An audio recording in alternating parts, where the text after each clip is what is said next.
Conexão Ciência.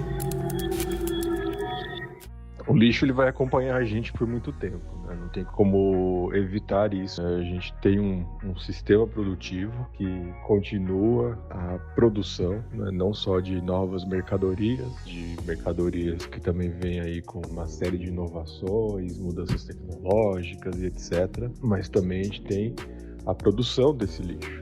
E esse sistema produtivo, ele não consegue evitar essa produção em larga escala de lixo, de resíduos, que são agora a gente pode considerar como resíduos nada benéficos ao meio ambiente. Então esses resíduos nada benéficos ao meio ambiente, né, eles atrapalham aí, eles vão causar vários tipos de poluição, vão poluir os lençóis freáticos, vão poluir a atmosfera, né, vai causar um excesso de odor, a proliferação de bactérias, insetos, né, que vão fugir aí do controle ecossistêmico que a gente teria em um ambiente mais ou menos equilibrado aí, mais ou menos normal. A forma de evitar isso é muito complicada, né? Eu fico aqui lembrando, tem um ramo da arqueologia que eles são especialistas em escavar lixões. Eles fazem escavações arqueológicas, como eles fazem lá no Egito, né, em busca de fósseis de múmias, né, e tudo mais, ou então de fósseis de dinossauro em outras regiões, né, ou a arqueologia urbana, como é conhecido hoje em dia também, quando vão procurando aí restos, né,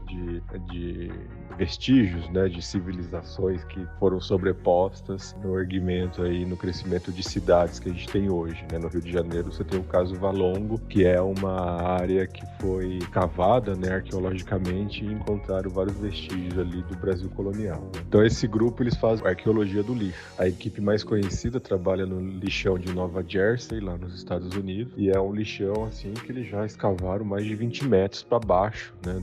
Fizeram um buraco lá de 20 metros e começaram a avaliar assim, todas as formas de consumo que você vai passando pela sociedade quase que ano por ano, década por década, né? Encontraram carros, encontraram corpos, encontraram de tudo naquele lixão. Então o lixo ele faz parte da sociedade capitalista que a gente vive. Mesmo que a gente tenha aí empresas que promovem, né, um tipo de produto verde, biodegradável, etc., que evidentemente é muito bem-vindo, né, esses produtos, sacola plástica biodegradável, né, a sacola plástica e as garrafas PET são um dos principais produtos aí que poluem o meio ambiente, especialmente ficam acumulados em lixões, né? E lembrando que tanto um quanto o outro, tanto a sacola plástica quanto a garrafa PET são derivados do petróleo, né? É uma civilização que a gente vive a civilização do petróleo. Então, essas práticas ambientais, essas práticas verdes, evidentemente que elas são benéficas, não é? Mas elas são muito pouco, né? Elas vêm num momento no qual, né, a situação com os lixões,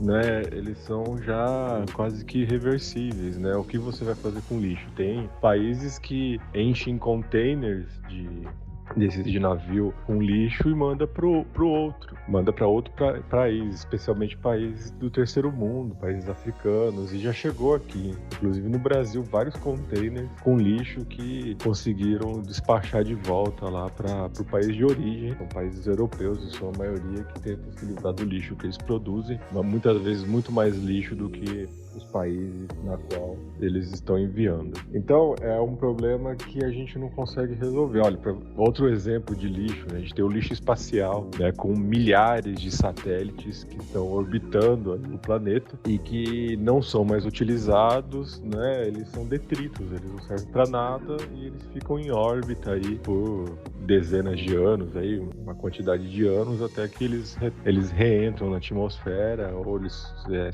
são queimados, né, pela essa reentrada, ou eles são destruídos, né, ou eles caem em alguma área aí, normalmente não populacional, porque quando eles são lançados também eles são mais ou menos pensados aí, né, as possibilidades onde esses aparelhos vão cair. Então a forma de acabar com o lixo é mudando o sistema produtivo, né? Enquanto a gente produz em larga escala, produzir materiais que têm a obsolescência programada, né? São aqueles materiais, aqueles produtos, aquelas tecnologias que a gente vai usar usar por um período curto aí, né? E depois a gente tem que jogar fora e comprar outro igual. Porque é a ideia por trás do capitalismo, é a ideia do consumo também, né? Do lucro do grande empresário, né? Do burguês, mas é a ideia do consumo também. Tem que ser mantido aí constantemente. Então a gente não tem mais produtos que duram anos, que duram décadas, né? Antigamente a gente tinha televisões, a gente tinha geladeiras que duravam décadas, né? Que você podia manter aí funcionando através de uma manutenção, né? Se quebrasse uma peça ou outra, você ia lá e trocava essa peça, fazia a manutenção e tinha lá sua geladeira por vários anos, né? Hoje em dia não, quebrou, muitas vezes nem compensa trocar a peça que quebrou, é mais fácil você trocar a geladeira, né? E essa geladeira que foi quebrada, ela vai virar lixo, ela vai ser descartada. Então a gente vive num mundo dessa obsolescência programada na qual, né, os produtos, esses derivados da indústria aí, eles são já pensados para serem descartados em pouco tempo, né? Carros também, né? Muitos carros que antes duravam décadas, a gente tem vários carrinhos na rua, aqueles carrinhos mais velhos que vão durando décadas, aí hoje em dia os carros duram muito pouco. Eles estragam rápido, né? A reposição de peças muitas vezes nem é continuada pela indústria, né? Exatamente para te forçar aí a troca dos veículos em um tempo relativamente curto de uso que você vai ter, né? Então é o sistema produtivo que a gente vive que causa, né, grande impacto de lixo no meio ambiente e na nossa sociedade. A gente não consegue se livrar disso se a gente não conseguir mudar essa forma de produção, né, e o pensamento também de consumo, né? Então mesmo que a gente adote práticas como a reciclagem, né, a reutilização, né, os 7 R's hoje em dia, né, eu não vou lembrar de todos, né, mas essas práticas elas são muito limitadas, né, elas são quase que individuais, são práticas quase que neoliberais, porque elas vão jogar sobre nós, os indivíduos, a culpa pelo acúmulo de lixo no planeta. A gente tem culpa? Claro que a gente tem, porque a gente que consumiu. Mas a gente não tem tanta culpa assim como as grandes empresas e os conglomerados industriais que provocam essa produção em larga escala e esse consumo em larga escala. Então, antes de olhar para o nosso problema individual na produção de lixo, né, em nossas práticas de reciclagem, né, de reutilização aí desses resíduos domésticos, né, e pessoais, a gente tem que pensar que a gente está inserido dentro de um sistema que faz com que a gente produza esse lixo, né? Que faz com que a gente constantemente crie aí, né, novos resíduos que vão para o mundo natural, vão para o meio ambiente e vão causar todo um problema aí que está se acumulando, né? O filme Wall-E, ele é bem característico disso, né? Um mundo que vira um grande lixo, né? E que a população da Terra tem que sair daqui, né, para viver no espaço, enquanto tentam dar um jeito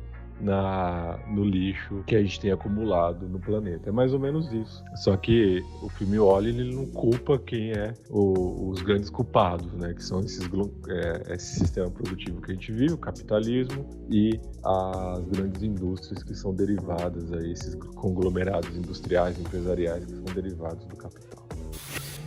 Conexão Ciência.